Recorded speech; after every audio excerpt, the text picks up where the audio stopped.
जय हिंद दोस्तों, मेरा नाम अशोक कुमार है। दसमें पब्लिक स्कूल दमदमा। हमने पिछली वीडियो के अंदर स्वरों के बारे में, व्यंजन के बारे में अध्ययन किया और हमने ये भी जाना कि व्यंजनों के भेद कितने भेद हैं और किस तरीके से है। उसमें हमने स्पर्श व्यंजन के बारे में जाना, कुसुम व्यंजन के बारे में जाना, अंतस्थ व्यंजन के बारे में जाना, संयुक्त व्यंजन के बारे में जाना। आज की जो वीडियो है हमारी हिंदी वर्णमाला के अंदर जो भी हमारे स्वर और व्यंजन हैं उनके उच्चारण स्थान से है कि जब उनकी ध्वनि निकलती है तो वो हमारे मुख के कौन कौन से भाग से स्पर्श होकर निकलती है और उसी स्पर्श के आधार पर उनको नाम दिया गया है। उन स्वर व्यंजनों को नाम दिया गया है कि जैसे यहाँ से लेकर और हमारे होठों तक की हम बात करें, जो भी ध्वनियाँ हैं वो इसी भाग को स्पर्श करते हुए बाहर निकलती है।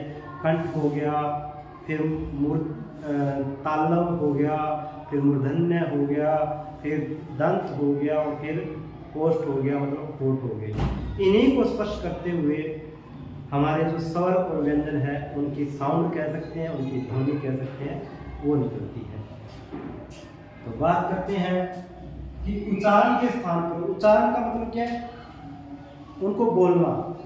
उच्चारण के स्थान पर मुख के जिस भाग से जो वर्ण बोला जाता है, हमारे मुख से किसी भी वर्ण का उच्चारण करते हैं तो वो कहीं ना कहीं, चाहे वो होठ की बात की जाए, दंत की बात की जाए, तालव की बात की जाए, मूर्धन्य की बात की जाए, कंठ की बात की जाए, तो इन्हीं से कहीं ना कहीं उसकी जो है आवाज़ निकलती है और उस वर्ण का जो उच्चारण स्थान है वो जो भाग है, जो भाग हमारे मुख के भाग को स्पर्श करता है, वो क्या कहलाता है? उसका जो है उच्चारण स्थान कहलाता है। फर्स्ट स्थान की बात करते हैं। स्थान मतलब मुख के अंदर कौन सा स्थान जो स्वर और व्यंजन की ध्वनि निकलती है।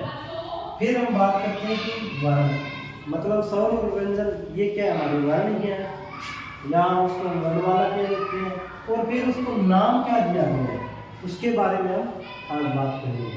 जैसे पहले है कंठ। ऐसे वर्ण जिनका उच्चारण कंठ से हो, ये हमारा जो भाग है, गला जिसको कहते हैं, कंठ कहते हैं। यहाँ से जिनका उच्चारण होता है उसको क्या कहते हैं? कंठ कहते हैं। जैसे अ, आ, क, ख, ग, घ, अड़। अब ये क्या है? कंठ से उच्चारित हो रहे हैं और इसी के आधार पर इसको क्या नाम दिया गया? कंठे कहा जाता है। अगला तालु की बात करते हैं।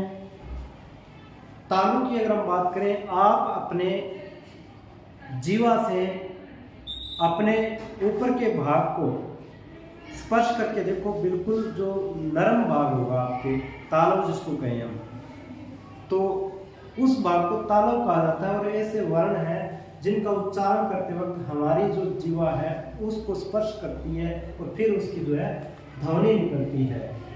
तो तालु के अंदर कौन से आते हैं? छोटी ई, बड़ी ई, च, छ, ज, झ, ञ। इनको क्या कहा गया? तालव्य। और उसके बाद मूर्धा। मूर्धा का मतलब क्या होता है? तालव्य और दांतों के बीच कठोर भाग होता है। स्पर्श करके देखोगे आप तो पता लगेगा कि कौन सा मूर्धा होता है या कौन सा मूर्धन्य होता है। वो कठोर भाग होता है। तो जब हम इन वर्णों का उच्चारण करते हैं तो हमारी जीवा उनसे स्पर्श करती है। उन्हें क्या कहा जाता है? मूर्धा कहा जाता है, मूर्धन्य कहा जाता है। री, ट, ठ, ड, ढ, ण, ड़, श, ये क्या है?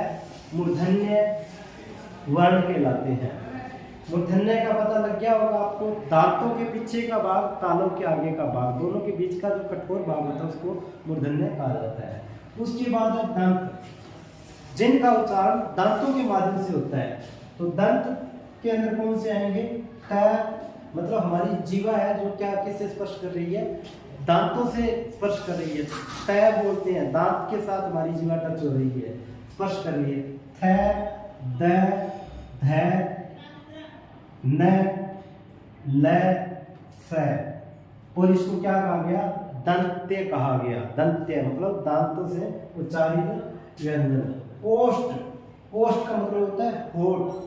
होठों, जब व्यंजनों का, स्वरों का या वर्णों का उच्चारण करते हैं तो होठों से कौन कौन से जो वर्ण है उच्चारित होते हैं। जैसे अगर हम प वर्ग की बात करें, अगर प वर्ग को बिना होठों को स्पर्श किए आपस में अगर हम बोलना चाहें तो बोल ही नहीं पाएंगे। अब हमें प बोलना है, प।